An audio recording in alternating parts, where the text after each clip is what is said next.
Olivia Harper took a deep breath, looked at the officiant, at the 200 people filling the Grand Rosewood Hotel ballroom, at her smiling groom standing before her, and said the most liberating word of her life: no.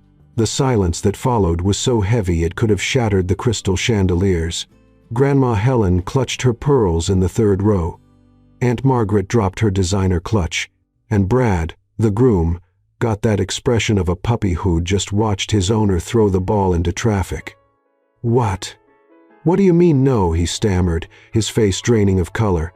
Olivia adjusted her cathedral veil, $4,000 from Kleinfeld's, wasn't going to waste it, and spoke with crystal clarity. Brad, you're decent enough, but I discovered you've been hooking up with our relationship coach, the same coach you insisted we hire. So absolutely not. The room erupted like champagne bottles popping simultaneously. Gasps, sobs. Someone actually applauded. Probably her college roommate, Sarah, always supportive of chaos. Brad's mother started fanning herself frantically with the ceremony program. Olivia grabbed her cathedral train, executed a perfect pivot, and started down the rose-petal-covered aisle. The string quartet was still playing Pachelbel. The musicians were so stunned they kept playing on autopilot. So Olivia strutted down to the soundtrack of her own freedom, nodding graciously at the scandalized guests.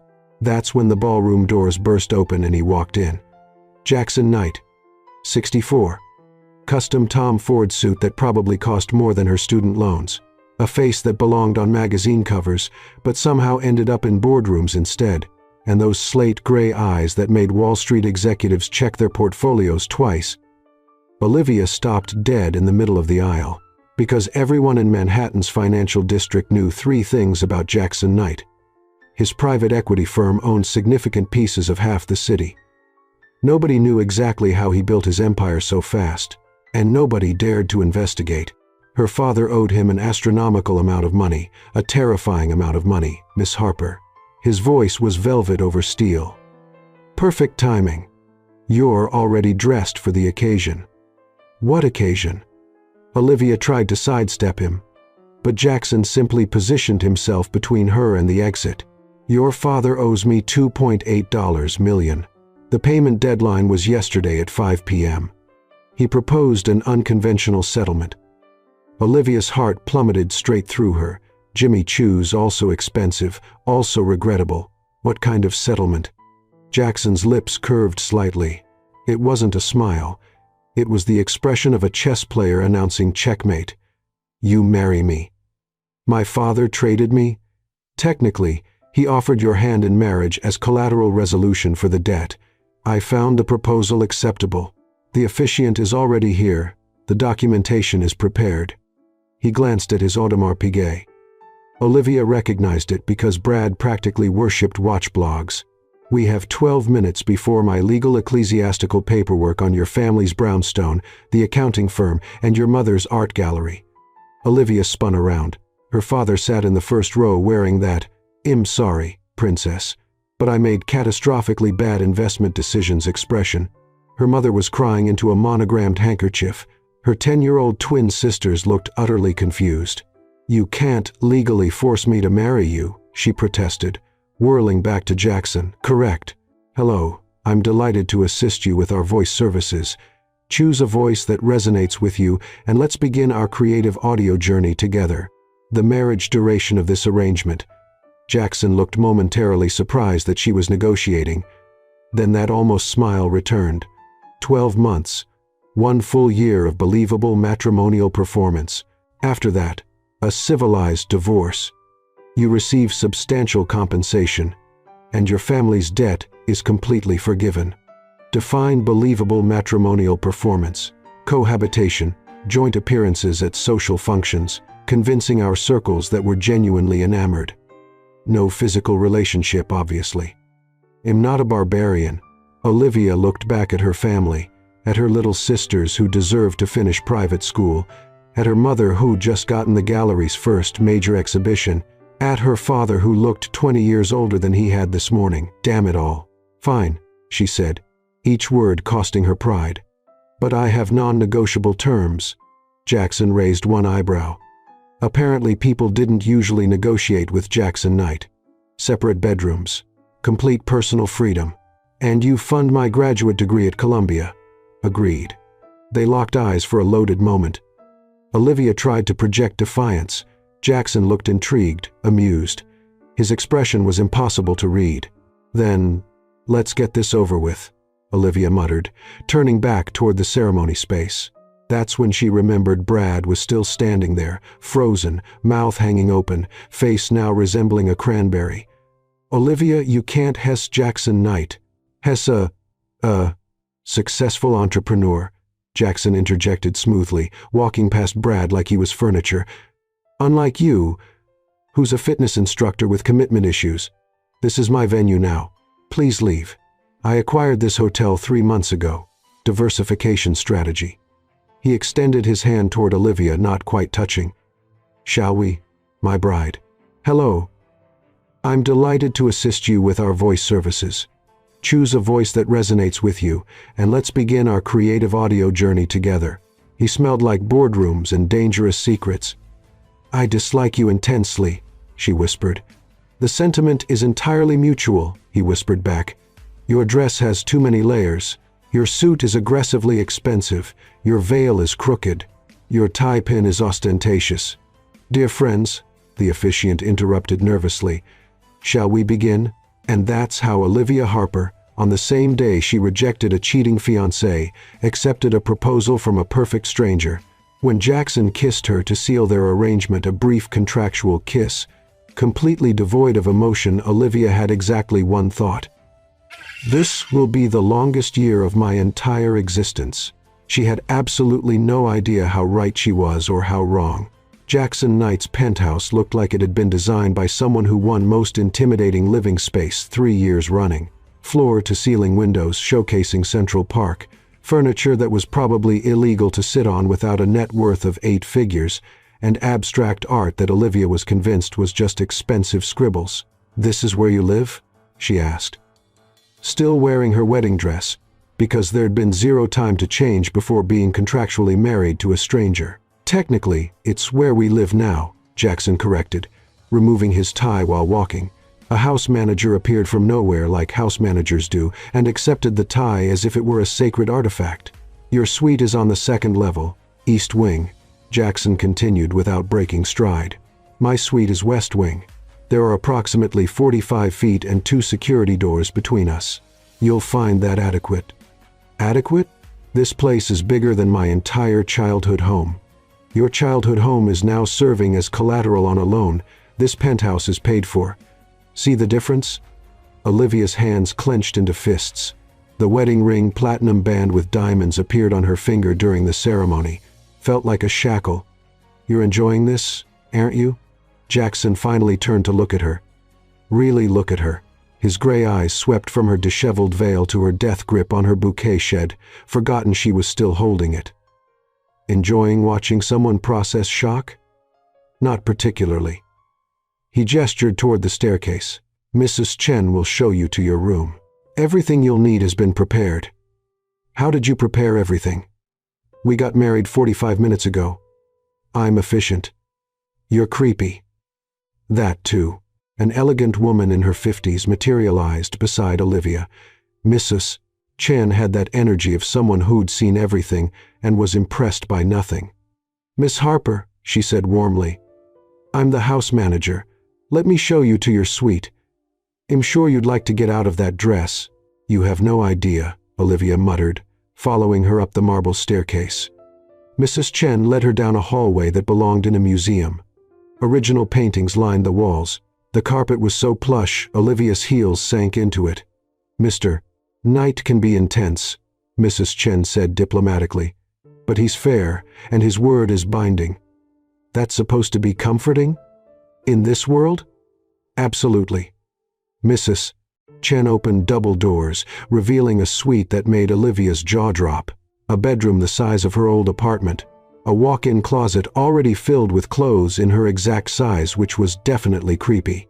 A bathroom with a soaking tub that could fit 3 people. How did he know my size? Olivia whispered. Mr. Knight is thorough in his research. Your measurements were in your social media photos from last summer's beach vacation. He has people who calculate these things. That's definitely creepy. Missus. Chen smiled. That's preparation. There's a difference. Now, dinner is at 7. Mr. Knight prefers punctuality. What if I'm not hungry? Then you can watch him eat. But it's lobster risotto tonight, so I'd reconsider. After Mrs. Chen left, Olivia spent 20 minutes just getting out of the wedding dress. The thing had 47 buttons.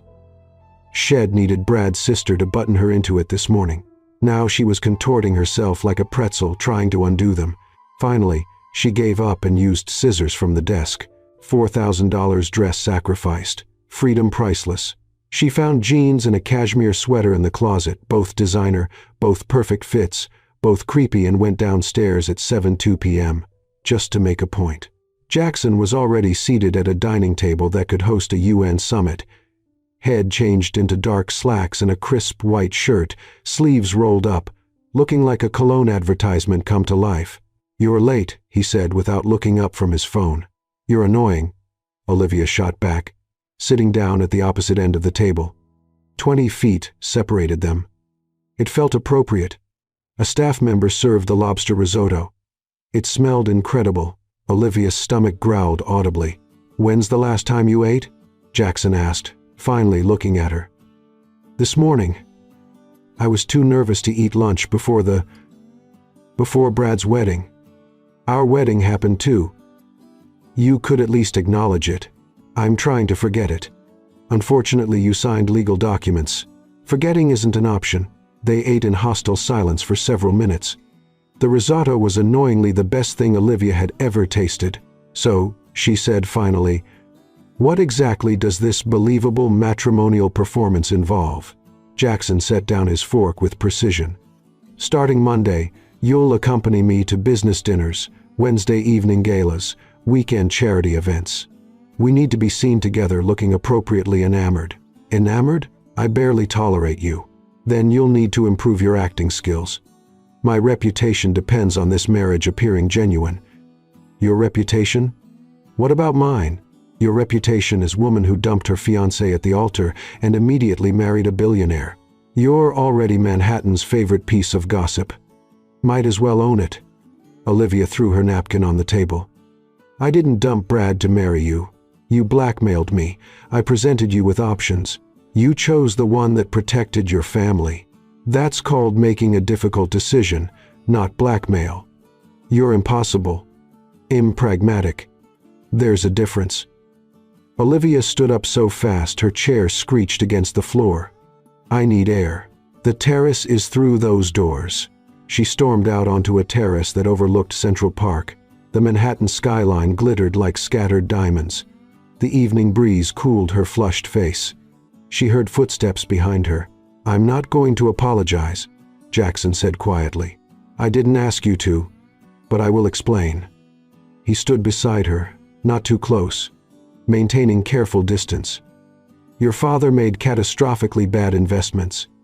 He came to me 6 months ago. Desperate. I gave him time to secure funding elsewhere. He couldn't. 3 weeks ago he proposed this arrangement." Olivia turned to stare at him. 3 weeks. You've been planning this for 3 weeks? I don't make decisions impulsively. I researched you. Columbia graduate marketing degree, currently between jobs. Relationship with Brad showing cracks for months. You investigated me. I investigate everyone I do business with. And this," he gestured between them, "is business. Nothing more.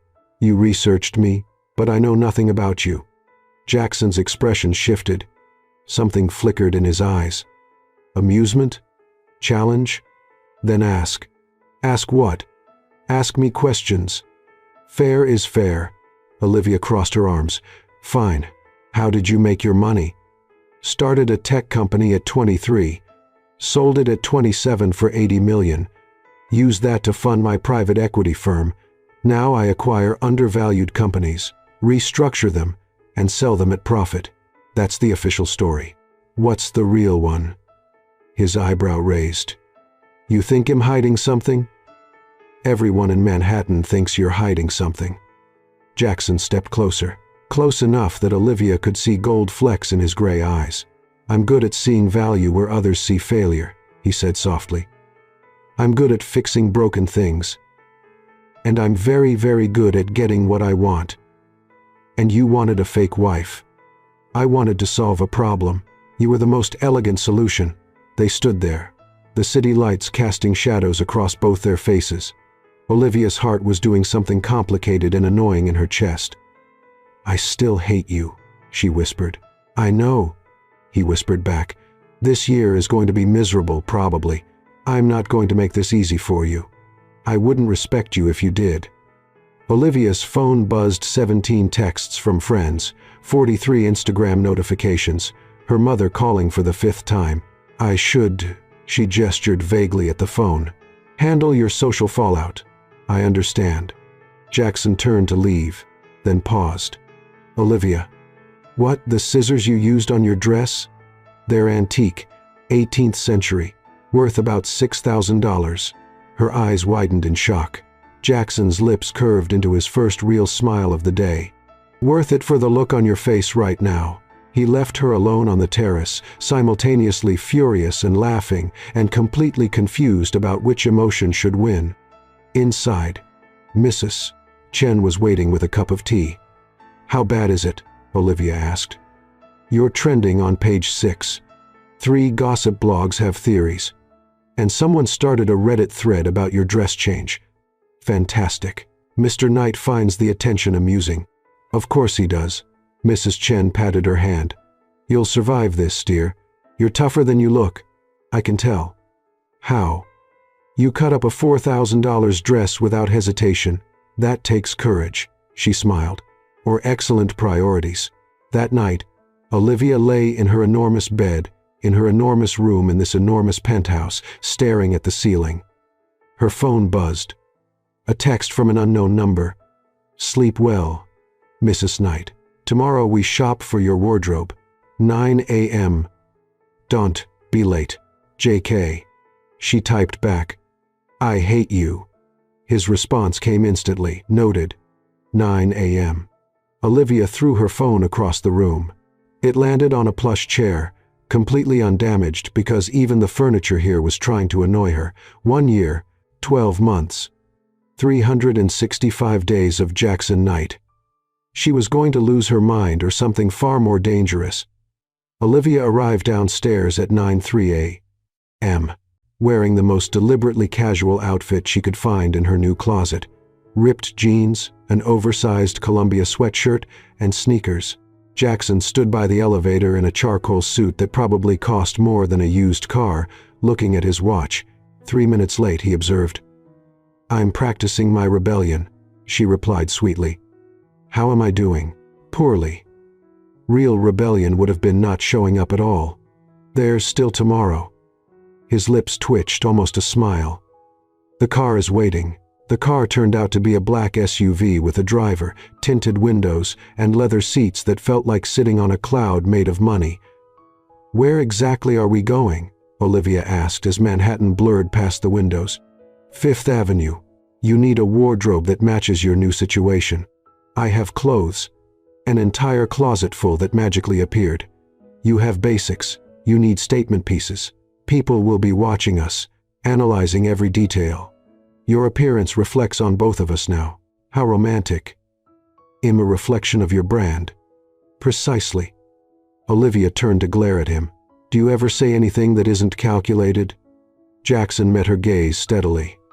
"No. That's sad. That's successful." The SUV stopped in front of a boutique that didn't even have a sign, just a sleek black door with a small brass number. The kind of place where you needed an appointment 6 months in advance, or a net worth with too many zeros. A woman in head-to-toe black greeted them at the door. She looked like she judged people's souls for a living and found them lacking. "Mr. Knight, right on time." Her eyes swept over Olivia with the precision of an MRI machine. "And this must be the bride." "Charming." The word charming sounded like an insult wrapped in cashmere. "Olivia, this is Dominique Laurent. She has dressed every first lady since the 80s. Only the fashionable ones," Dominique corrected. "Come, we have much work to do." For the next 2 hours, Olivia was poked, measured, draped, and critiqued. Dominique circled her like a shark evaluating prey. Your shoulders are good, your posture needs work. Do you exercise? I run sometimes. Running is for people being chased. You need Pilates. I'll send you my instructor's contact. Jackson sat in a leather chair, working on his laptop, occasionally glancing up to approve or reject outfits. A simple nod meant yes. A slight headshake meant no. Olivia felt like a doll being dressed by a very expensive, very judgmental child. This one? Dominique held up a midnight blue gown that looked like liquid sapphire for the Carmichael Foundation Gala next Saturday. That costs more than my car, Olivia whispered. Your car is being replaced, Jackson said without looking up from his screen. I'm buying you a new one. That Honda is a safety hazard. My Honda is fine. Your Honda has 200,000 miles and a check engine light that's been on since 2019. Mrs. Chen told me. Mrs. Chen is a traitor. Mrs. Chen is observant. There's a difference. Dominique snapped her fingers. Focus, please. Try this on. The dressing room was bigger than Olivia's first apartment. She stepped into the gown and it fit like it had been designed specifically for her body, which, knowing Jackson's thoroughness, it probably had been. She emerged from the dressing room and Jackson's fingers stopped moving on his keyboard. He looked up, really looked. For 3 full seconds, he just stared. Well? Olivia demanded, uncomfortable under his scrutiny. It's acceptable, he said finally, returning to his laptop, but his jaw had tightened. His knuckles had gone white on the keyboard. Dominique smiled knowingly. Well, take it. And the silver one, and the emerald and the black with the open back. That's too many. Mr. Knight is paying. Nothing is too many. By the time they finished, Olivia had 14 new dresses, 8 cocktail outfits, countless accessories, and a headache from Dominique's relentless criticism. Your new wardrobe will be delivered this afternoon, Dominique said, air-kissing Jackson's cheeks. She has potential with work. In the car, Olivia slumped against the window. That woman terrifies me. She should. She once made a senator cry. Why did you choose her? Because she's the best, and I don't accept anything less. Olivia turned to look at him. He was staring out his own window, jaw tight, shoulders tense. What's wrong? Nothing. You're lying. You do this thing with your jaw when you're bothered. He turned to face her, surprised. We've known each other less than 24 hours. You don't know my tells. I'm observant. There's a difference. His eyes narrowed, but there was something almost like respect in them. I have a business dinner tonight, 7 p.m. You'll need to attend. What kind of business? The kind where old men judge whether I'm stable enough to manage their investments. A wife helps with that image, so I'm a prop. You're a strategic asset. Wow. You really know how to make a girl feel special. I'm not trying to make you feel special. I'm trying to make you understand our arrangement. The car pulled up to the penthouse. Olivia didn't move. Jackson. Yes. That dress, the blue one. You said it was acceptable. Your face said something different. His expression closed off immediately. Back to the unreadable mask. My face said nothing. I'll see you at 6:30. Don't be late. He exited the car and disappeared into the building. Olivia sat there for a moment, replaying that 3-second stare in her mind. Her phone buzzed text from her best friend Rachel. Girl, you're all over Instagram. Did you actually marry Jackson Knight? Call me now. She typed back. It's complicated, Rachel. Complicated? You married a billionaire the same day you dumped Brad. That's not complicated. That's insane. Olivia, can we talk later? I have a business dinner. Rachel, a business dinner. Listen to yourself. You sound like a corporate wife. Olivia stared at that text. Corporate wife. Strategic asset. Reflection of his brand. Is that all she was now? That evening, Olivia wore a black cocktail dress from the new wardrobe, simple, elegant, boring. She paired it with the diamond earrings that had appeared in her jewelry box. Another creepy but thoughtful Jackson move. Mrs. Chen helped with her hair, sweeping it into a sophisticated updo. You look beautiful, dear. I look like someone I don't recognize. Sometimes that's necessary to become who we're meant to be. That sounds like fortune cookie wisdom, Mrs. Chen smiled. I've been with Mr. Knight for 5 years. I've seen him date models, actresses, socialites. He looked at all of them the same way, like attractive furniture. Your point? He didn't look at you like furniture today. He looked at you like you were dangerous. Dangerous how? Like you might actually matter. Before Olivia could process that, Jackson appeared in the doorway, black suit, black tie, looking like head stepped out of a spy movie. Ready? As ill ever be. In the car, he briefed her like a general preparing for battle. Richard Ashford, 72, old money, conservative values. Hess considering investing $50 million with my firm. He needs to believe I'm stable, settled, family-oriented. So I smile and act devoted, essentially. Sounds simple enough. It won't be. His wife, Eleanor, will interrogate you. She's sharper than he is. She'll ask about how we met, our plans for children, where we'll live. Children? We're not having children, but she doesn't know that. So you'll smile and say we're taking our time, enjoying being newlyweds first. Olivia's stomach twisted. This feels dishonest. This is dishonest. That's the arrangement, right? The arrangement. The restaurant was the kind of place where they don't list prices on the menu because if you need to ask, you can't afford it. Chandeliers dripped crystal. Everyone wore designer everything. Richard and Eleanor Ashford were already seated. Richard's silver hair, expensive suit, the posture of someone who'd never worried about money. Eleanor perfectly coiffed, pearls, eyes that missed nothing. Jackson. Richard stood, shaking hands firmly. And this must be the bride we've been reading about. Olivia Harper, she said, extending her hand. Well, Olivia Knight now. Eleanor's eyes sparkled. My dear, you caused quite the scandal, jilting one groom and marrying another in the same day. How deliciously dramatic. It wasn't exactly planned, Olivia said carefully. The best love stories never are, Eleanor replied. Tell me everything.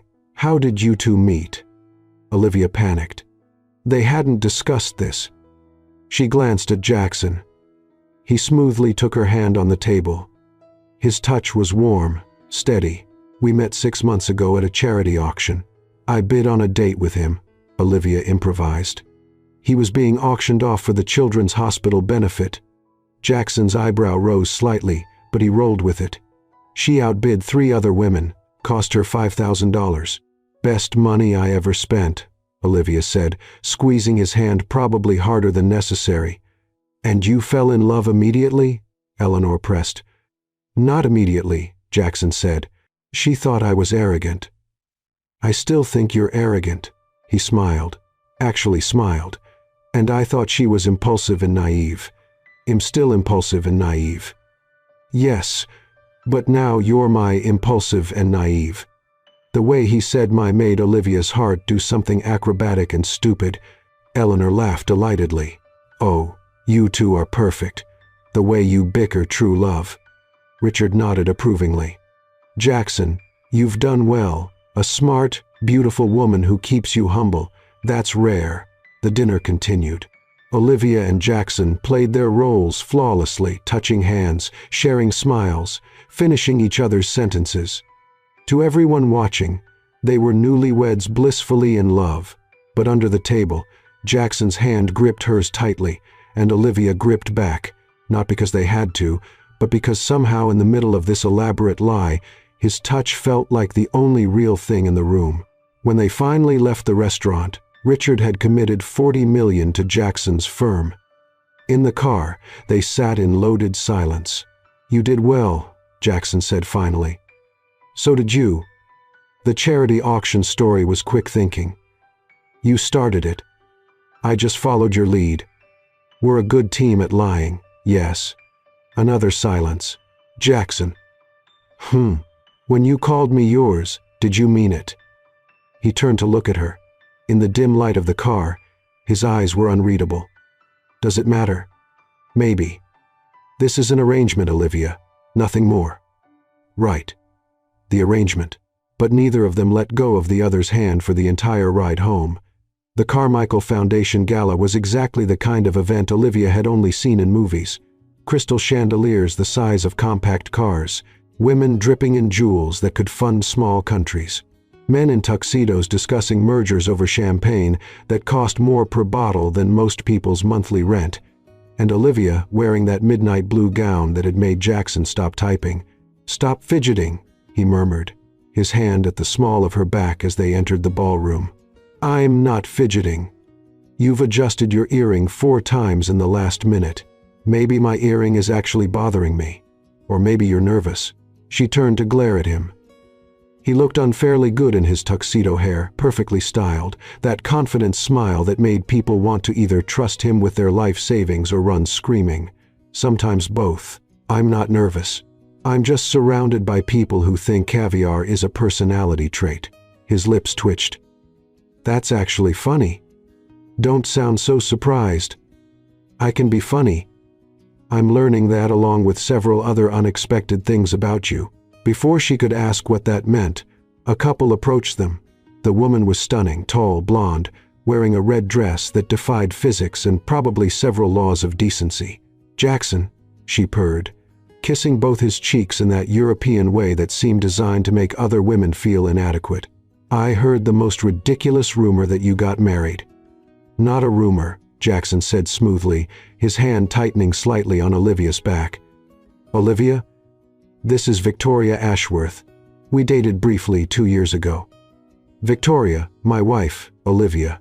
The word wife coming from his mouth did something strange to Olivia's stomach. Victoria's smile could have frozen vodka. How unexpected. Jackson always said marriage was for people who lacked imagination. "I found someone who changed my mind," Jackson replied, pulling Olivia closer. "How romantic." Victoria's tone suggested it was anything but. "And you, Olivia, what do you do?" The question was clearly designed to make her feel small. Olivia recognized the tactic from her college sorority days. "I'm in marketing, currently taking time to complete my graduate degree at Columbia." "Oh, how sweet a student." Victoria sipped her champagne. Jackson does love his charity cases. Olivia felt her blood pressure spike, but before she could respond, Jackson did something unexpected. He turned to face her fully, blocking Victoria entirely from his view, his hand moving from her back to her waist. "Victoria, if you'll excuse us. I'd like to dance with my wife." He led Olivia to the dance floor without waiting for a response. "I could have handled her," Olivia muttered, as his arm wrapped around her waist, her hand finding his shoulder. "I know you could have, but I wanted to dance with you, liar. You wanted to escape her." "That too." They moved together surprisingly well. Jackson was an excellent dancer, smooth, confident, leading without forcing. Olivia had taken ballroom classes in college for an easy credit. She'd never imagined using those skills while fake married to a billionaire. "She's beautiful," Olivia said, hating how small her voice sounded. "Victoria?" "Yes. Beautiful and completely exhausting. Dating her was like owning a very expensive car that constantly needed maintenance. Romantic. We weren't romantic, we were convenient. And what are we?" Jackson's gray eyes met hers. They were closer than they'd ever been. His face inches from hers. One hand spanning her waist, the other holding hers. "Complicated," he said quietly. The music swelled. They turned, her dress swirling around them like liquid midnight. People were watching. Olivia could feel eyes on them, could hear the whispers. "They're all staring," she whispered. "Let them. We're the most interesting thing in this room. You're the most interesting thing. I'm just the girl foolish enough to marry you. Nothing foolish about it. You made a calculated decision to protect your family. And you made a calculated decision to acquire a wife? Yes. Do you ever make decisions that aren't calculated?" His hand tightened on her waist. "Once. It ended badly. Tell me why. Because I want to know something real about you. Something that isn't a business strategy or a carefully constructed image." The song ended. Another began. They kept dancing. "Her name was Melissa," Jackson said finally, his voice barely audible over the music. "I met her in college. Before the money. Before any of this. I thought she loved me for who I was. She didn't. She loved who she thought I'd become. When I sold my company for 80 million, she suddenly had opinions about how I should invest it, who I should network with, what kind of house we should buy. What happened? I proposed. She said yes. Then I found out she'd been sleeping with my business partner, trying to get information about my finances. Olivia's breath caught. That's awful. That's reality. People want what you have, not who you are. Is that why you agreed to this arrangement? Because it's honest about being fake? He looked at her, then really looked at her with something raw in his eyes. Maybe. I'm not Victoria or Melissa or whoever else hurt you. I know. Do you? Because you treat me like I'm going to betray you any second. I treat everyone that way. That's sad, Jackson. That's survival. The song ended. They stopped moving but didn't separate. His hand was still on her waist, hers still on his shoulder, standing in the middle of the dance floor like they were the only two people in the room. Mr. Knight, a booming voice interrupted. A large man in an expensive tuxedo approached, hand extended. Charles Pitone. We met at the Morgan Stanley event last month. Jackson's expression shifted instantly back to the polished professional mask. Charles, good to see you. This is my wife, Olivia. For the next hour, they worked the room together. Jackson introduced her to investors, board members, old money families who'd been wealthy since the Mayflower. Olivia smiled, made small talk, laughed at jokes that weren't funny, and played the role of devoted wife. She was good at it, maybe too good. Every time Jackson's hand found her back, she leaned into it. Every time someone asked how they met, she embellished their fake story with small details that made it feel real. By the end of the night, they'd told the charity auction story so many times that Olivia almost believed it herself. Almost. They were getting champagne when Olivia's phone buzzed. A text from her mother. Olivia, sweetheart, your father wants to see you. Can you come by the house tomorrow? We need to talk about everything. Her stomach dropped. What's wrong? Jackson asked, noticing her expression change. My parents want to see me tomorrow. Makes sense. You haven't spoken to them since the wedding. Our forced wedding that happened because Dad gambled away their future. You're angry with him. I'm furious with him. He sold me to pay his debts. Technically, he offered Don't do the technically thing right now. Jackson studied her face. Do you want me to come with you? Why would you do that? Because facing angry parents alone is miserable. I have experience with that. Your parents were angry with you? My father disowned me when I dropped out of Harvard to start my first company. Called me a fool and an embarrassment. We didn't speak for 3 years. I'm sorry. Don't be. He called me back when I made my first million. I hung up on him. Jackson's jaw tightened. Some relationships aren't worth saving, but mine with my parents is. Despite everything, they're still my family. Then I'll go with you as your husband. Isn't that what husbands do? Olivia wanted to remind him that he wasn't really her husband, that this was all pretend.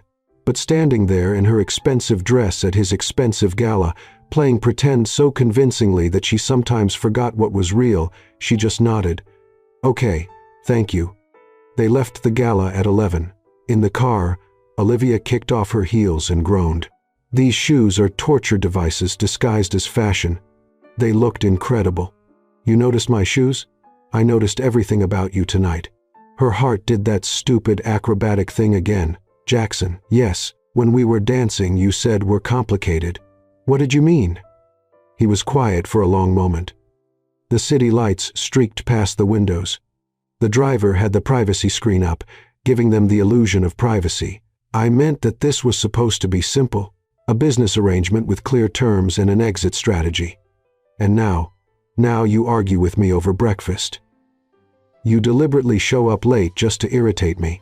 You cut up expensive antique scissors and don't apologize. Hello. I'm delighted to assist you with our voice services. Choose a voice that resonates with you, and let's begin our creative audio journey together. Olivia stood in the hallway for a long time, her heart pounding, her mind racing, everything feeling too real and too fake all at once. The next morning, they drove to her parents' brownstone in Brooklyn. Olivia wore jeans and a sweater, trying to feel like herself again. Jackson wore slacks and a button-down, looking effortlessly perfect as always. "You ready for this?" he asked as they climbed the front steps. "No, but let's get it over with."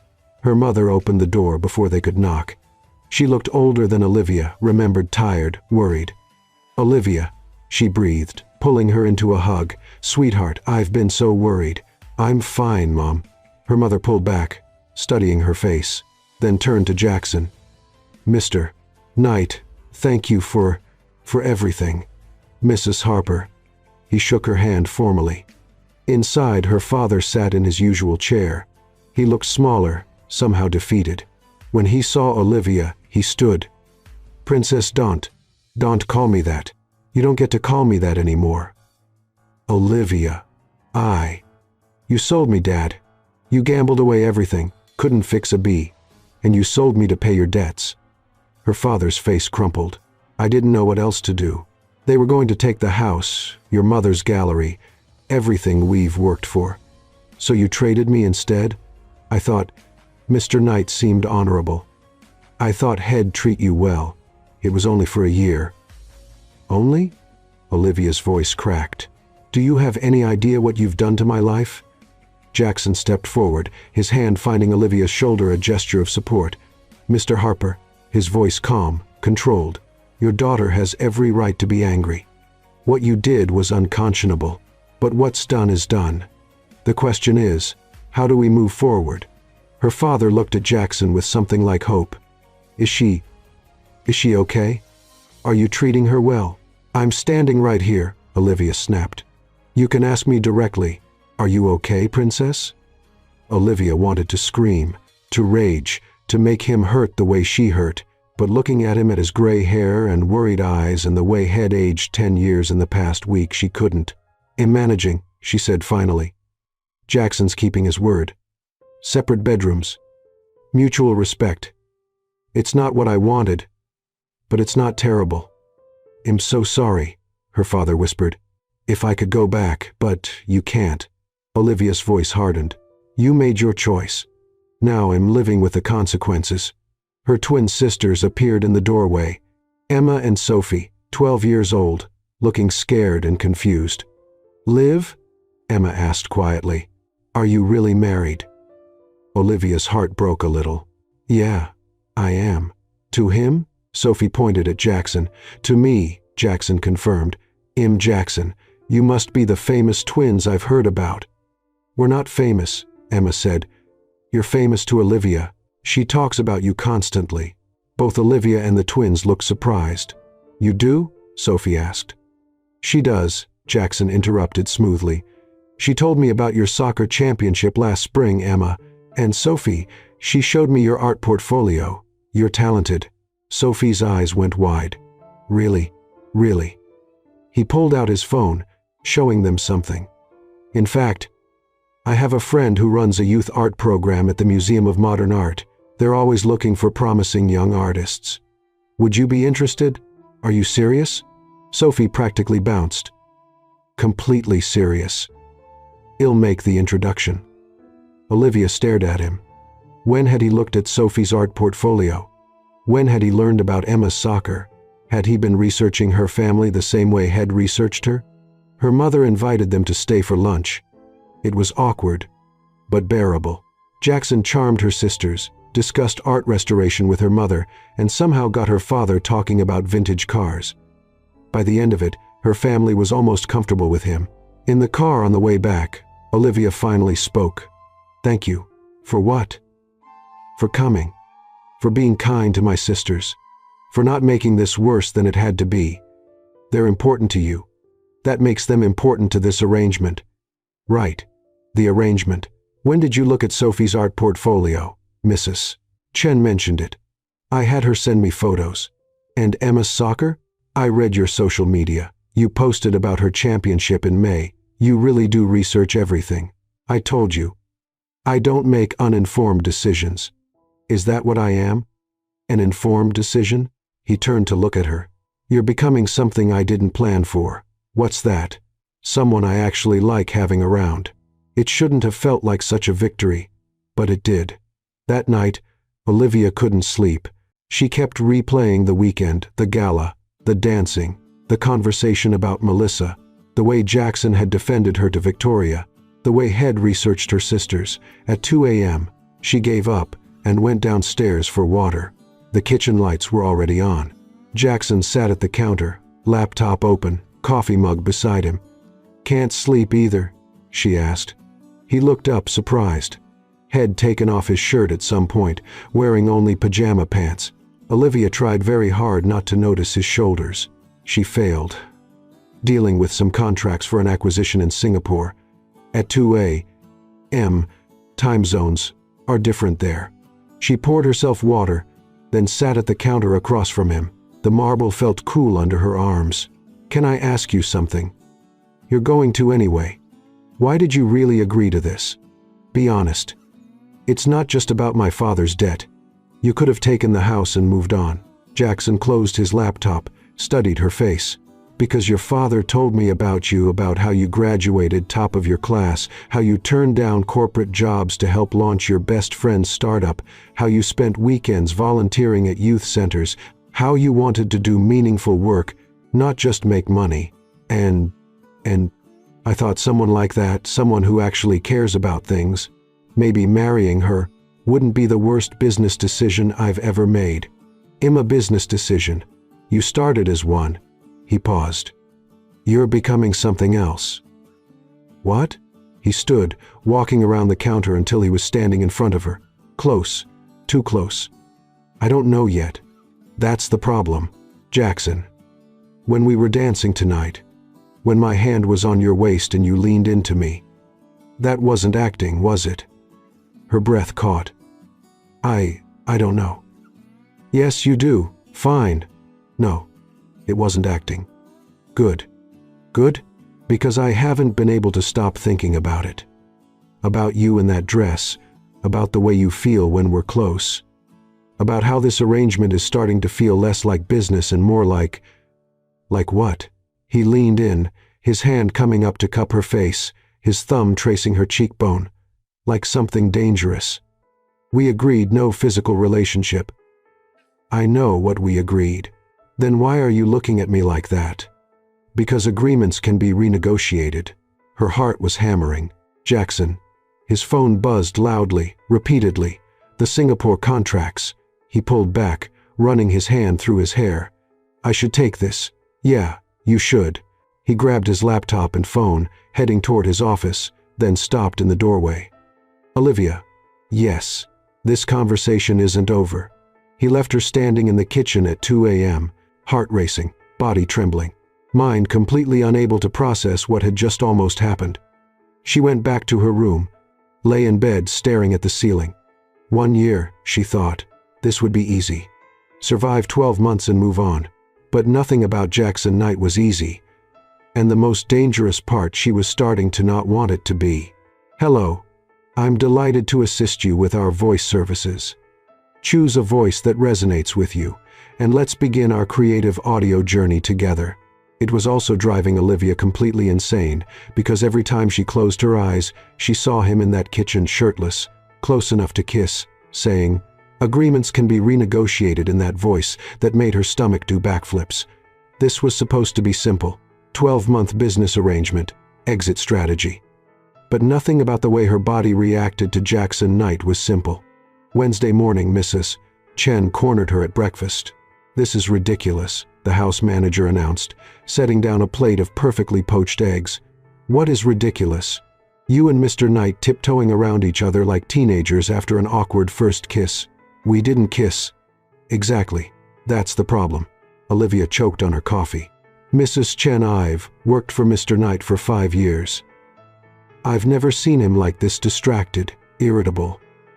Yesterday he snapped at his assistant for bringing the wrong coffee order. He doesn't care about coffee orders. Maybe he's stressed about work. Has stressed about you. That's not my problem." Mrs. Chen sat down across from her, something she never did. "When the house manager broke protocol, you paid attention. I don't know what happened between you two. I don't need to know. But whatever this is, this avoiding each other, this pretending everything is fine, it's not working. We have an arrangement. Forget the arrangement." Mrs. Chen's voice was sharp. "You're two people who clearly have feelings for each other, torturing yourselves because you're both too stubborn to admit it." "I don't have feelings for him." Mrs. Chen just looked at her. "I don't. Hez, arrogant and controlling, and he manipulated me into this marriage, and he researched your sister's interests, and he defended you to his ex-girlfriend, and he looks at you like you're the most fascinating thing he's ever seen. He looks at me like I'm a business acquisition. Then you're not paying attention." Olivia's phone buzzed. A text from Jackson. "Tonight. Hartley Tech Conference. 7 p.m. Wear the emerald dress. We need to be seen together. JK, not please. Not if you're available. Just orders." She typed back, "I have plans." His response was immediate. "Cancel them. This is important." Olivia threw her phone on the table. "See? Arrogant and controlling." Mrs. Chen picked up the phone, read the messages, and smiled. "Hez terrified." "Of what?" "Of what happens if he sees you in that emerald dress again." The emerald dress was the one Dominique had chosen last. It had a deep V-neck, a slit up to there, and somehow made Olivia look like a movie star and a businesswoman simultaneously. Jackson had barely glanced at it during the fitting, which meant Head noticed it more than he wanted to admit. "Fine," Olivia said. "I'll go, but only because I'm contractually obligated." "Sure," Mrs. Chen said, not believing her for a second. Olivia spent 2 hours getting ready, hair in soft waves, makeup that looked effortless but took 40 minutes.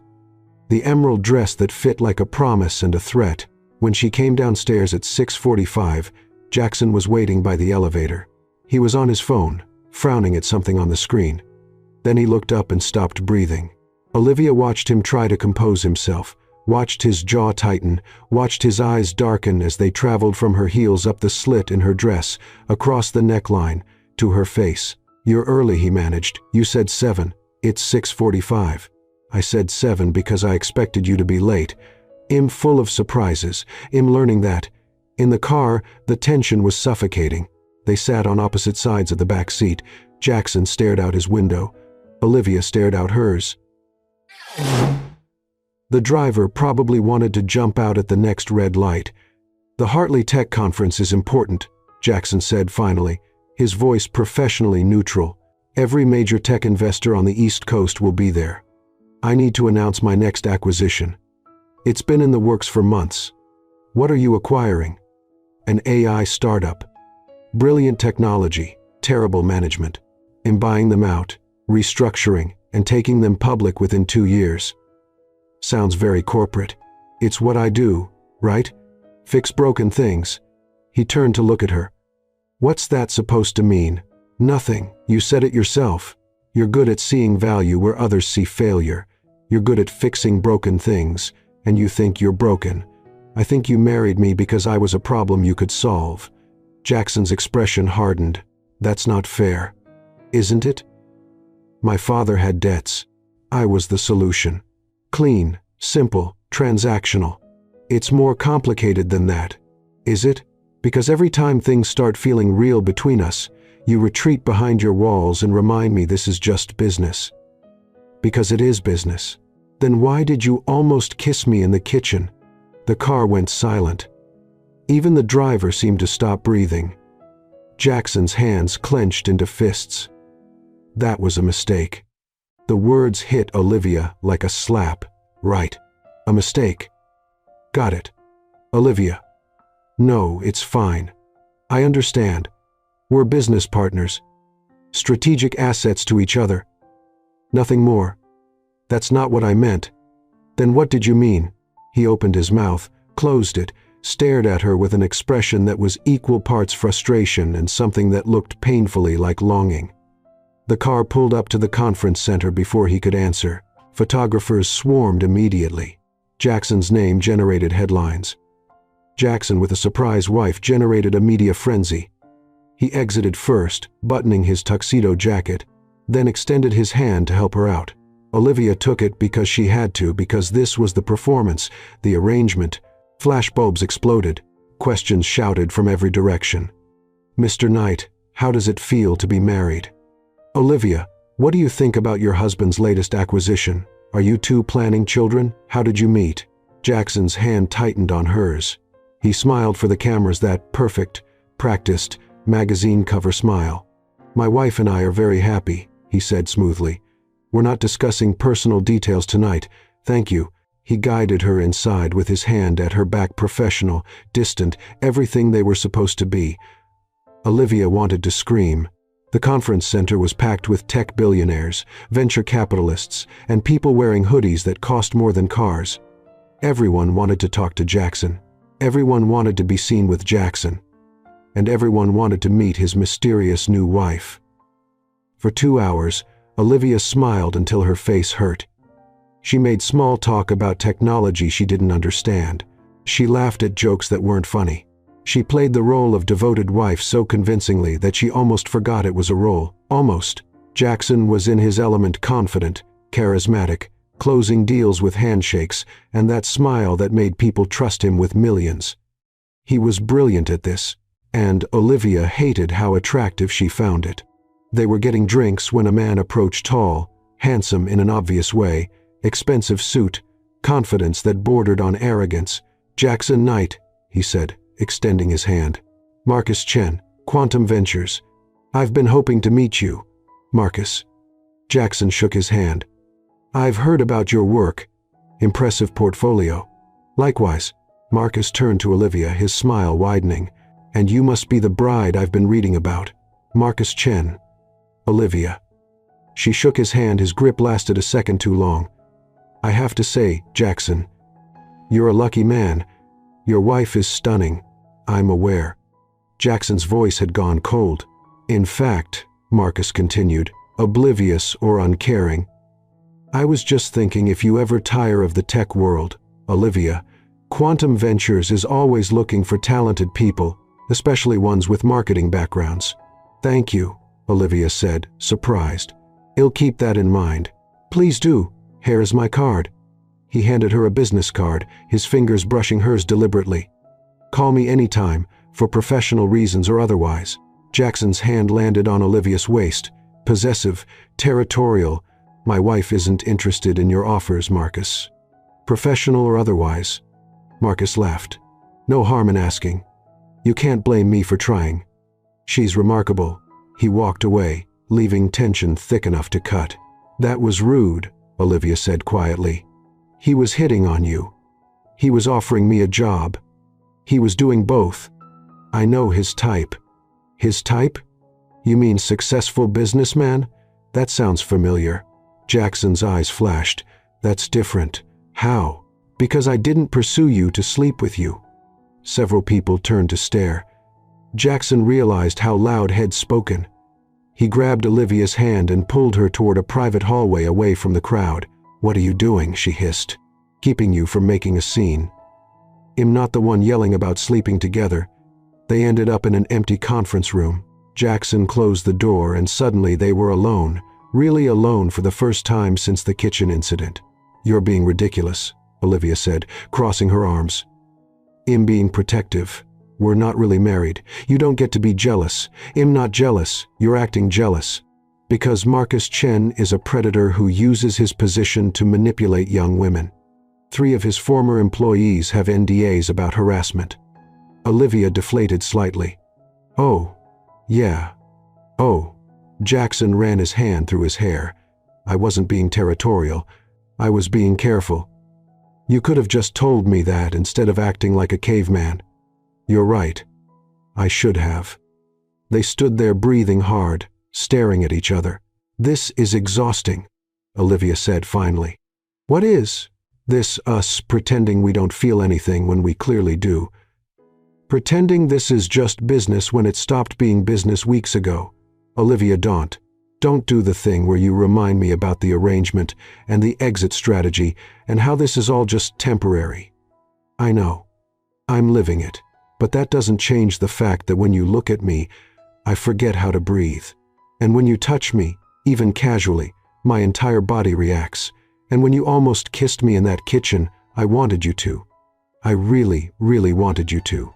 Jackson stared at her like she'd just spoken a foreign language. Say something, she whispered. He crossed the distance between them in 2 strides. His hands cupped her face, and then he kissed her. It wasn't gentle. It wasn't tentative. It was desperate and intense, and everything Olivia hadn't known she was craving. His lips moved against hers with purpose. One hand tangled in her hair, careful of the styling but possessive anyway. The other pulled her closer by her waist until their bodies were pressed together and she could feel his heartbeat racing as fast as hers. Olivia's hands found his shoulders, his neck, threading through his hair. She kissed him back with equal intensity, weeks of tension and denial, and wanting exploding into this one moment. When they finally broke apart, both breathing hard, foreheads pressed together, Jackson's voice was rough. That was unprofessional. Olivia laughed shakily. Extremely unprofessional. We should go back. We should. Neither of them moved. Olivia. Jackson's thumb traced her jaw. This complicates everything. I know. We have an arrangement. Rules. Boundaries. I know. And I just broke all of them. We both did. He kissed her again, softer this time, but no less devastating. When he pulled back, his gray eyes were dark with want and confusion, and something that looked terrifyingly like hope. What do we do now? Before Olivia could answer, the conference room door burst open. A woman stood there, beautiful, polished, wearing a designer dress and fury on her face. Melissa, Jackson's ex, the one who'd betrayed him, the reason he didn't trust anyone. Jackson, her voice dripped with venom. We need to talk. Olivia felt Jackson's entire body go rigid. His hands dropped from her face. He stepped back, putting distance between them, his expression shuddering closed. Melissa. His voice was ice. What are you doing here? I work for Hartley Tech now. I'm on the acquisition team, which means I'm about to become your employee again. She smiled, sharp and calculating. Surprise. Jackson's jaw clenched so hard Olivia thought it might crack. The deal isn't finalized. Oh, it will be. You've invested too much time and money to back out now. And I made sure I was assigned to the transition team. We'll be working very closely together for months. Her eyes slid to Olivia. And you must be the new wife. How quaint. I give it 6 months before he gets bored. Get out. Jackson's voice was deadly quiet. We work together now, darling. You can't get rid of me that easily. Melissa's smile was poison. See you Monday morning. Conference room 3, 9 a.m. Sharp. Don't be late. She left, her perfume lingering like a threat. Olivia turned to Jackson. He was staring at the closed door, his hands in fists, his whole body vibrating with controlled rage. Jackson, don't. We need to talk about this. There's nothing to talk about. She's trying to manipulate me. It won't work. But the kiss. The kiss was a mistake, he said, the words cutting deeper than before. Just like I said in the car. You don't mean that. Jackson turned to face her. His expression was the cold professional mask she hated. The walls were back up thicker than ever. I do. This, he gestured between them, can't happen. It's too complicated, too messy. I have a business to run. You have a year to survive. Let's stick to the arrangement. But I'm going back to the conference. You can stay here or come with me. Your choice. He walked out without looking back. Olivia stood there, lipstick smudged, hair mussed, heart in pieces, and wondered how everything had gone so wrong so fast. Her phone buzzed. A text from an unknown number. He'll never love you. He can't.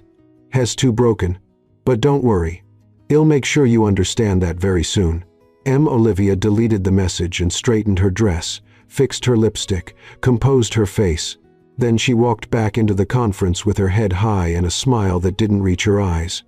If Jackson wanted to pretend nothing had happened, fine. Two could play that game. But the kiss had happened, and it had changed everything, whether he admitted it or not. The ride home was silent, arctic. Jackson stared at his phone. Olivia stared out the window. The driver probably wished he'd called in sick. At the penthouse, they went to their separate wings without speaking. Olivia lay in bed replaying the kiss, Melissa's arrival, Jackson's retreat. Her phone buzzed. Another message from Melissa. He kissed you the same way he kissed me. The same way hell kissed the next one. You're not special, you're just convenient. Olivia blocked the number, but the words stayed, burrowing under her skin like splinters. At 3 a.m., she heard Jackson's door open, footsteps in the hallway, then silence. She found him in the kitchen again, same spot as before. Shirtless, coffee, laptop. "Can't sleep?" she asked. He looked up, surprised, wary. "Dealing with the Hartley situation." "By situation, you mean Melissa?" His jaw tightened. "Yes." Olivia sat across from him. "She texted me twice, threatening messages about how I'm not special and you'll never love me." Jackson's knuckles went white on his coffee mug. "What did she say exactly? Does it matter? She's trying to get in my head. She's trying to prove she still has power over you. She doesn't. Then why did you shut down the second she appeared? Stop hiding behind your walls and your rules and your arrangements. You kissed me, you meant it. And the only reason you're calling it a mistake is because you're terrified of what? Of feeling something real?" Jackson stood so fast his chair fell backward. "You don't know what you're talking about, don't I?" Olivia stood too, facing him across the counter. "Melissa hurt you. Your father rejected you. Everyone you've trusted has betrayed you. So you built this perfect, controlled life where everything is a transaction and nothing can hurt you. That's not. But I'm not a transaction, Jackson. I'm a person. And what I feel for you isn't part of our arrangement. It's real. It's messy. It's terrifying, but it's real. We have 3 more months." His voice was hoarse. 3 months and then you're free. Don't complicate this. It's already complicated. Then maybe we should end it early. Pay off the debt. Get the divorce now. The words hung in the air like a death sentence. Olivia felt tears prick her eyes. She refused to let them fall. "Is that what you want?" Jackson looked at her, really looked at her, and for a moment she saw everything he was feeling, the want, the fear, the hope, the terror. "I don't know what I want anymore," he whispered. "Yes, you do. You're just too scared to admit it." She left him standing in the kitchen, went back to her room, locked the door, and finally let herself cry. The next morning, Olivia woke to voices in the hallway, Jackson's voice and another man's. She opened her door to find Jackson talking to his lawyer. Both men looked grim. "What's going on?" she asked. Jackson turned. He looked like he hadn't slept. His hair was messy. His eyes were red. "The prenup," he said quietly. "There's a clause I forgot about from my father's trust." "What clause?" The lawyer cleared his throat. "Mr. Knight's inheritance is contingent on maintaining his marriage for a full year. If the marriage ends before then, he loses controlling interest in his company." Olivia's stomach dropped. "What?" "My father put it in the trust before he died." Jackson's voice was hollow. "A final attempt to control me.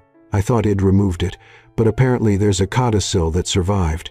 So if we divorce early, I lose everything I've built.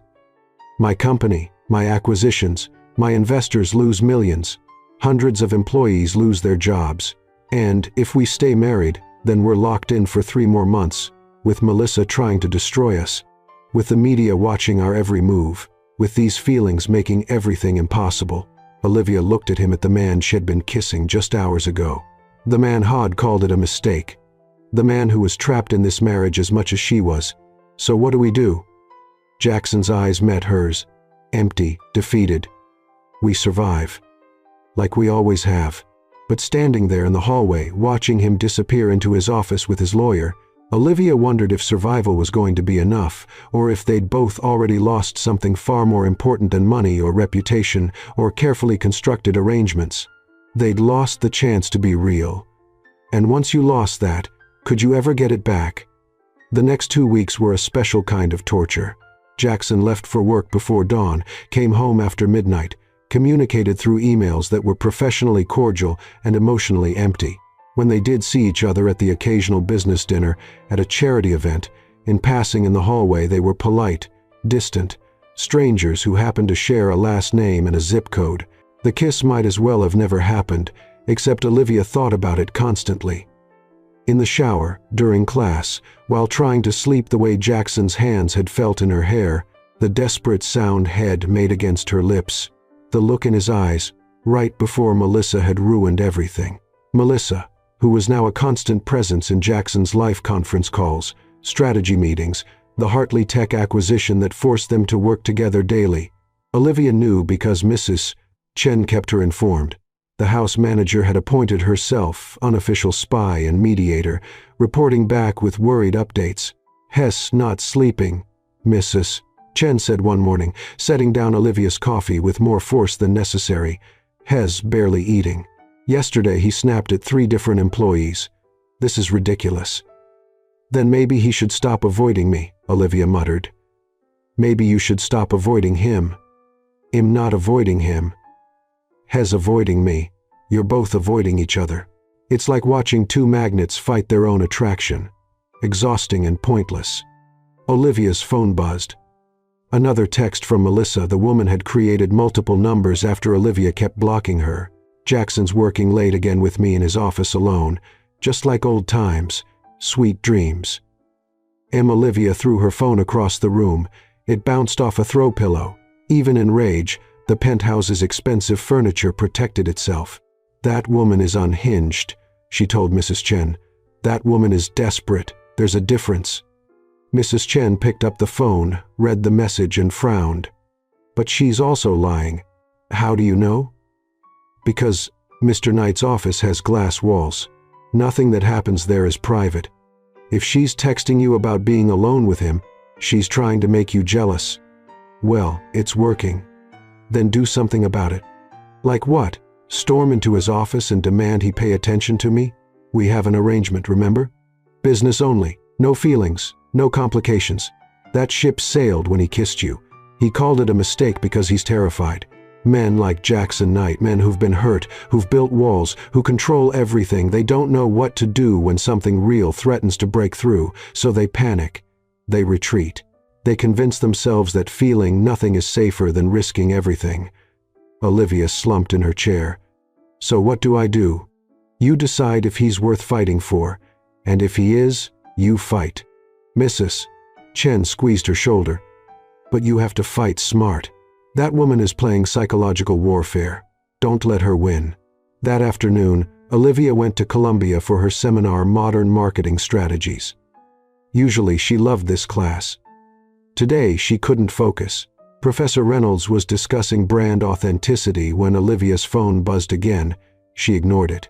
It buzzed 3 more times. She finally checked during the break. 4 texts from Rachel, her best friend. Olivia Harper Knight. "Check page 6 right now. I'm coming over. Do not panic." The do not panic instruction guaranteed Olivia would absolutely panic.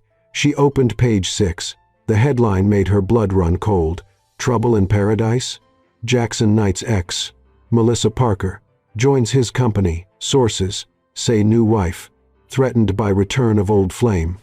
Below it, photos of Jackson and Melissa leaving his office building together, getting into the same car, looking at each other through the car window.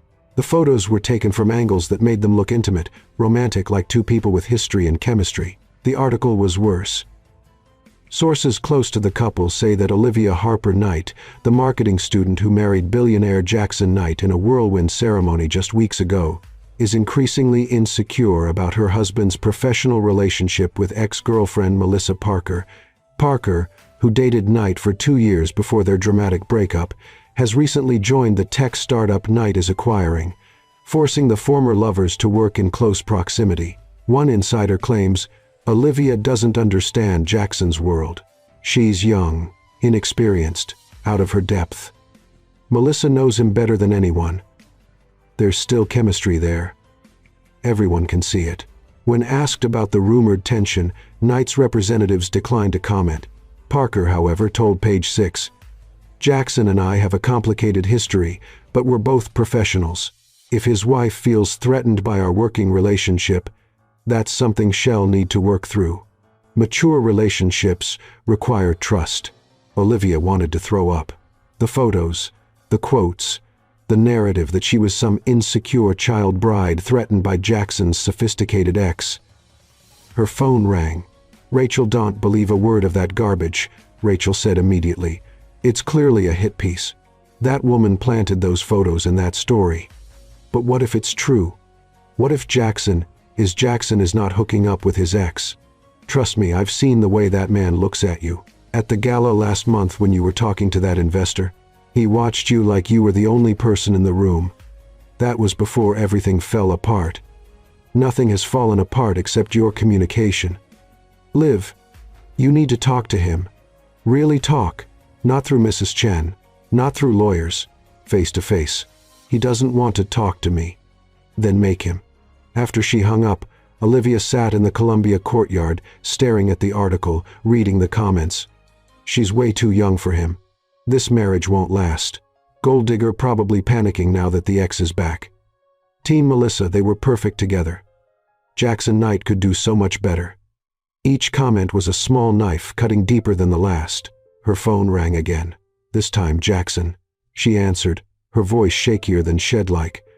I saw the article. I know. My PR team is handling it. Your PR team can't handle this, Jackson. This is Melissa systematically destroying my reputation to get back at you. I'm aware of what she's doing. Are you? Because from where I'm sitting, it looks like you're letting her do it. You're working with her every day. You're in cars with her. You're giving her exactly what she wants, access to you. The acquisition closes in 3 weeks. After that, she's gone. 3 weeks. Jackson. She's been texting me, threatening me, sending me pictures of you two together. What pictures? Office photos, car photos, photos that look like you're together. Silence on the line. Then, forward them to me.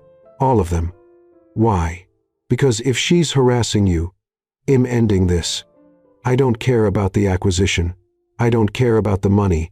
Nobody threatens you. The fierce protectiveness in his voice made Olivia's throat tight. Jackson, I have to go. I have a meeting.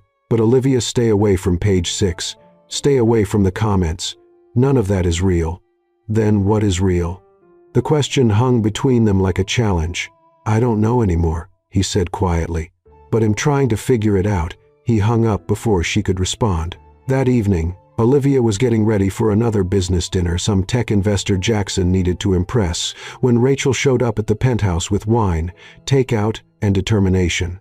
Mrs. Chen, let me up, Rachel announced, marching into Olivia's room. We're having an intervention. I don't need an intervention. You're married to a man you're in love with, living in separate wings of a penthouse, avoiding each other like you're in a tragic Victorian novel. You absolutely need an intervention. I'm not in love with him. Rachel just looked at her. I'm not. We barely know each other.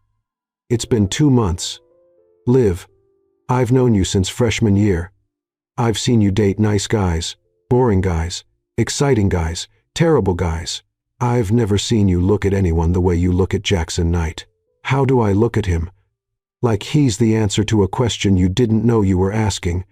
Olivia sat down on her bed, suddenly exhausted. It doesn't matter how I feel. He doesn't want this.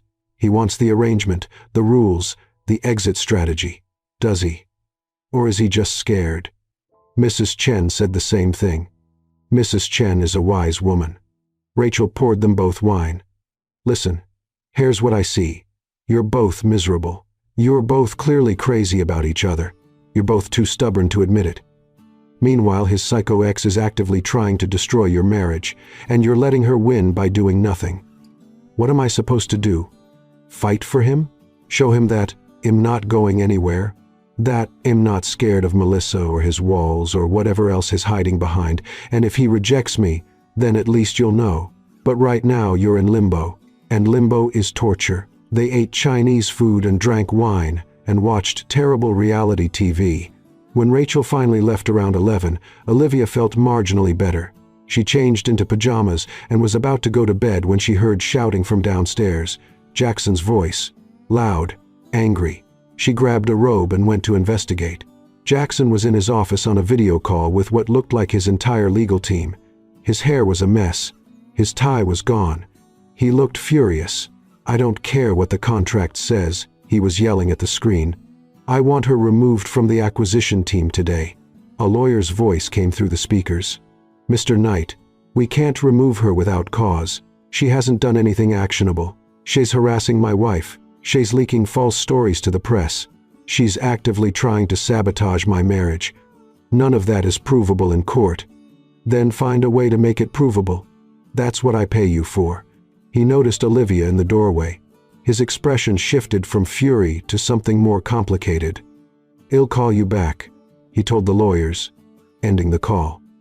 They stared at each other across his office. "I heard yelling," Olivia said. "I'm trying to get Melissa removed from the acquisition.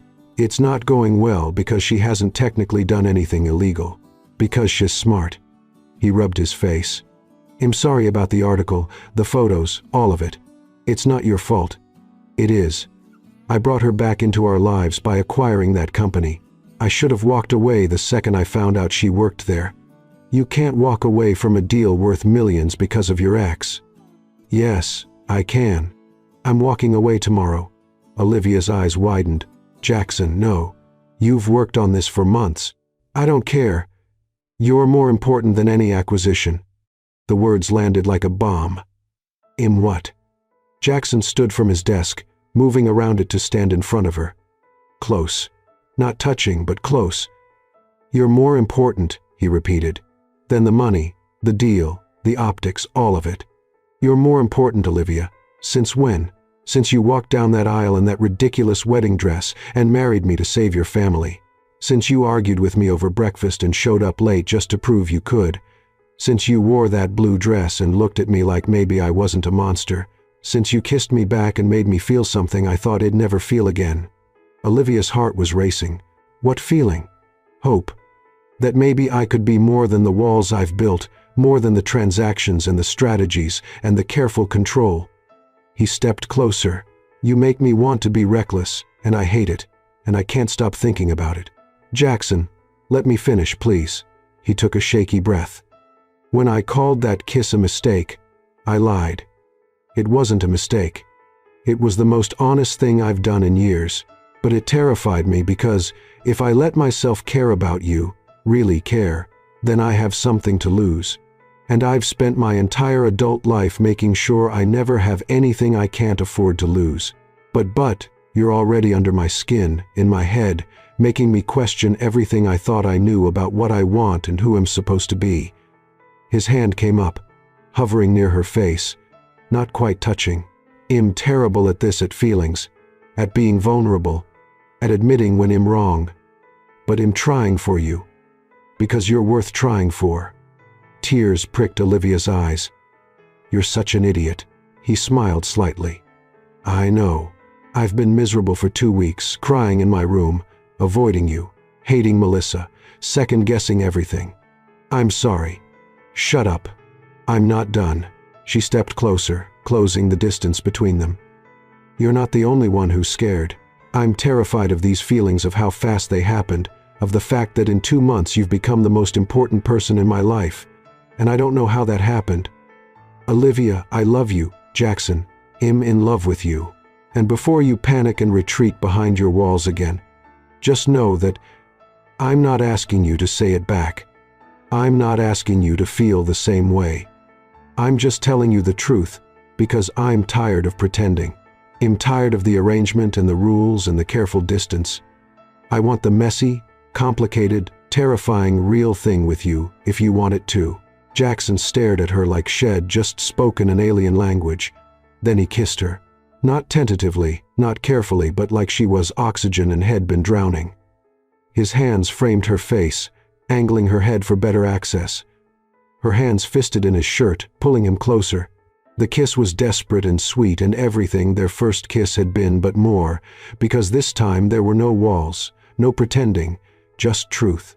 When they finally broke apart, both breathing hard, Jackson pressed his forehead to hers. "I love you too," he whispered. "I've been in love with you for weeks. Maybe since that first day when you showed up late to breakfast just to spite me. Maybe since you improvised that charity auction story.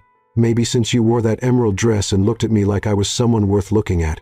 I don't know when it happened, I just know that it did." Olivia laughed and cried simultaneously. "We're so bad at this, the worst." He kissed her again, softer. "But I want to get better with you. What about the arrangement, the rules? Forget the arrangement, forget the rules. I want real, messy, complicated, terrifying real with you." They stood there holding each other, kissing occasionally, both smiling like idiots. "So what happens now?" Olivia asked. "Now I cancel the Hartley acquisition. I remove Melissa from my life permanently. And I take my wife on an actual date." "A date? How scandalous. I'm a changed man. I'm reckless now. Very reckless. What would your shareholders think?" "I don't care what my shareholders think. I care what you think." She kissed him again because she could, because he was hers, because the pretending was finally over. The next morning, Jackson called an emergency board meeting. Olivia insisted on coming with him. "You don't have to," he said as they got dressed. "This could get ugly. We're a team, remember? I'm not letting you face Melissa alone." His smile was worth everything. A team. I like that. The Knight Enterprises boardroom was intimidating, floor-to-ceiling windows overlooking Manhattan, a table that seated 30, and currently 12 board members looking confused about why they'd been summoned on 2 hours' notice. Melissa sat at the far end of the table, looking smug and perfectly composed. Jackson stood at the head of the table, Olivia beside him. "Thank you all for coming on short notice," he began. "I'm withdrawing from the Hartley Tech acquisition." Chaos erupted. Board members started talking over each other. Questions flew. Melissa's smug expression turned to shock. "This deal has been in the works for 8 months, one board member protested. "We've invested millions in due diligence. And, well, recoup those losses elsewhere," Jackson said calmly. "The acquisition is no longer aligned with our strategic goals." "Since when?" Another board member demanded. "Since I discovered that a member of the transition team has been engaging in harassment, defamation, and corporate espionage." All eyes turned to Melissa. She recovered quickly, her expression turning ice cold. "That's a serious accusation, Jackson.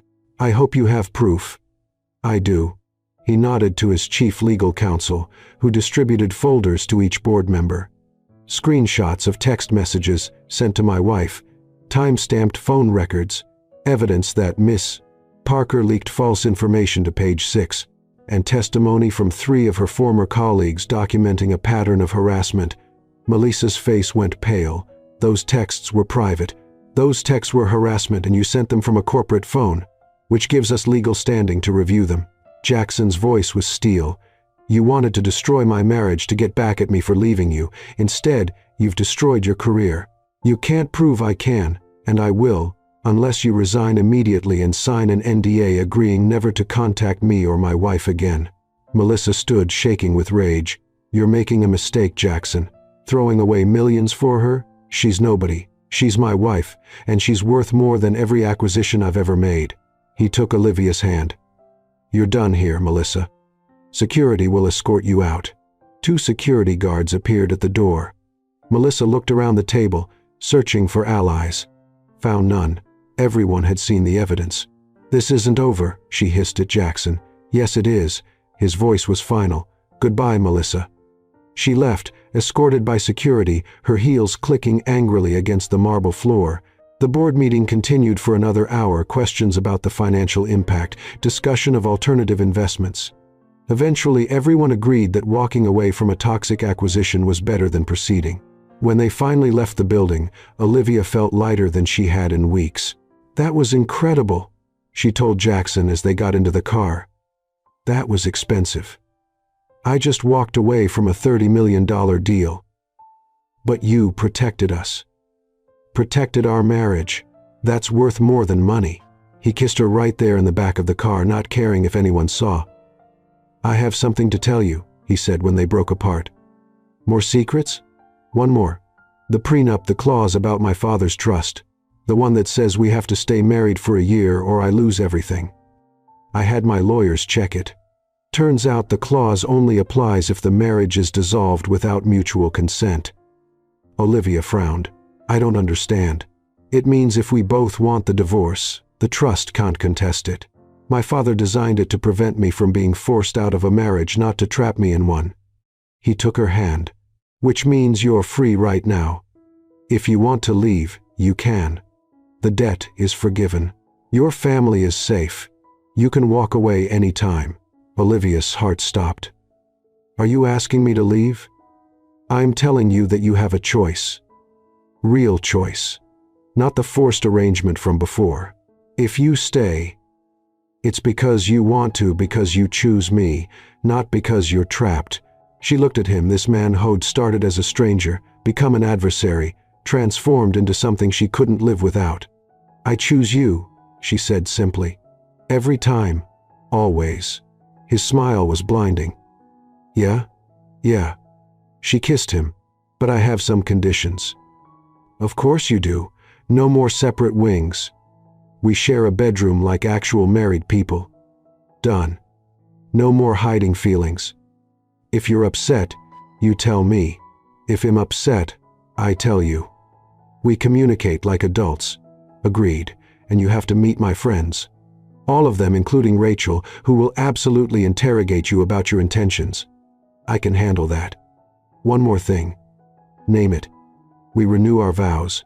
A real ceremony with our families. No business arrangements, no contracts, just us promising to choose each other for real. Jackson's eyes were suspiciously shiny. I would love nothing more. They kissed again, both laughing, both crying a little, both finally completely happy. 3 months later, the vow renewal ceremony was everything the first wedding wasn't. Small, intimate, real, held on the penthouse terrace with fairy lights and flowers and 30 people who actually cared about them. Olivia wore a simple white dress she'd chosen herself, no $4,000. Disasters, just something that made her feel beautiful. Jackson wore a navy suit and looked at her like she'd hung the moon. Her parents were there, tearful and apologetic and genuinely happy for her. Her sisters were bridesmaids, thrilled to be part of a real wedding this time. Jackson's mother came from Seattle. She and Jackson had reconciled after she reached out following the Page 6 article. Turns out his father's death had made her reevaluate what mattered. Rachel was maid of honor, crying happy tears and whispering "I told you so" every chance she got. Mrs. Chen officiated because she'd gotten licensed online specifically for this ceremony. I've watched these two idiots fall in love while pretending they weren't, she told the guests. I've seen them argue over breakfast, avoid each other in hallways, and generally make their feelings everyone's problem except each other's. It's been exhausting but also beautiful. Because real love isn't easy. It's messy and complicated and terrifying. But it's worth it. These two are worth it. When it was time for vows, Jackson went first. Olivia, you crashed into my carefully controlled life like a hurricane in a wedding dress. You argued with everything I said, showed up late to everything I planned, cut up my expensive scissors without apology, and somehow in the process of driving me completely insane, you became the best thing that ever happened to me. People laughed. Olivia was crying. I spent my whole life thinking love was weakness, that caring about someone gave them power to hurt you. But you taught me that love isn't weakness. It's the bravest thing we can do, choosing someone every day, even when it's scary. Especially when it's scary. He took her hands. So I choose you today, tomorrow, every day after, not because a contract says I have to, but because I can't imagine my life without you in it. You're my best argument, my favorite complication, my home. Olivia was full-on sobbing now. How am I supposed to follow that? Everyone laughed. She took a shaky breath. Jackson, 2 months ago you blackmailed me into marrying you to save my family. Romantically phrased, he murmured. Shut up. I'm not done. You blackmailed me into marrying you, and I hated you for it. You were arrogant and controlling, and you treated me like a business acquisition. But somewhere between the forced shopping trips and the awkward business dinners and the 2 a.m. kitchen conversations, I fell in love with you. She squeezed his hands. Not the you that you show the world, the real you, the one who researches my sister's hobbies, who protects me from creepy investors, who kisses me like I'm precious, who's terrible at feelings but tries anyway because I'm worth trying for. You are, he whispered. You're worth everything. So I choose you too, the messy, complicated, beautifully broken real you. Not the arrangement, not the performance, just us. Mrs. Chen pronounced them married again. Jackson kissed her, and this time it felt like a beginning instead of a transaction. The reception was perfect, dancing and champagne and terrible toasts from Rachel that revealed way too many embarrassing college stories. At one point, Olivia found Jackson on the terrace looking out at the Manhattan skyline. "Hiding from your own party?" she asked. "Just taking a moment. It's everything I didn't know I wanted." She wrapped her arms around him from behind. "No regrets about you? Never about you. Sometimes about walking away from that acquisition. 30 million is 30 million. She hit his arm playfully. "You're terrible. You love me anyway." "I really do. It's a character flaw." He turned in her arms, pulling her close. "I have something for you." "More gifts?" "You already paid off my student loans." "This is different." He pulled out a small box. Inside a key. "What's this key to?" "My office. The one with the glass walls. I want you to have access to my workspace, my business, my whole life. No more separate wings, no more walls." Olivia's throat was tight. "Jackson, I'm terrible at this, at being open, at letting people in, but I want to be better for you. So here's my office, my schedule, my passwords, everything, because I trust you with all of it." She kissed him slow and sweet and full of promise. "I have something for you too," she said. "Oh?" She pulled out a paper from her clutch acceptance letter to the marketing director position at Knight Enterprises. His eyes widened. "You applied? Your HR director reached out. Said you were hiring for a position that required someone who could handle difficult executives with grace and strategic thinking." "I figured she meant you." Jackson laughed. "Working together. That won't be complicated at all. We specialize in complicated. That we do." They stood there holding each other, watching the city lights, both thinking about how far they'd come from a forced arrangement to a real marriage, from strangers to partners, from pretending to feel nothing to admitting they felt everything. "Hey, Jackson," Olivia said softly. "Yeah? Thank you for blackmailing me into marrying you." He smiled against her hair. "Best business decision I ever made. Worst business decision. Best life decision. I can live with that." They went back inside to their party, to their friends and family, to their messy, complicated, perfectly imperfect life together. And when Jackson pulled Olivia onto the dance floor for the last song of the night, she finally understood what Mrs. Chen had meant about fighting for what you want. Sometimes love is a battlefield. Sometimes it's a negotiation. Sometimes it's a carefully constructed arrangement that turns into something real. But always, always it's worth fighting for. Even if you have to marry the person first and fall in love later. Especially then. Epilogue. 6 months later, "You're late," Jackson said as Olivia rushed into the conference room. "I'm 3 minutes late. Still late. I was dealing with the Henderson account that you dumped on me this morning. You said you wanted more responsibility." "I said I wanted interesting responsibility, not cleaning up your messes." The entire marketing team watched their exchange with barely concealed amusement. Everyone at Knight Enterprises knew that the CEO and the marketing director argued constantly. Everyone also knew they were disgustingly in love. "Can we focus?" Olivia said, pulling up her presentation. "The rebrand proposal for the Chen acquisition is brilliant," Jackson interrupted as always. "Approved. Moving on." She glared at him. "You didn't even look at it." "I don't need to. I trust your judgment." "That's actually really sweet." "Don't tell anyone. I have a reputation to maintain." After the meeting, they walked back to Jackson's office together, a routine they'd developed. Working in the same building meant stolen moments throughout the day. Coffee breaks. Lunch meetings that were actually dates. Quick kisses in empty hallways. It drove HR crazy. It made them deliriously happy. "Dinner tonight?" Jackson asked as they reached his office.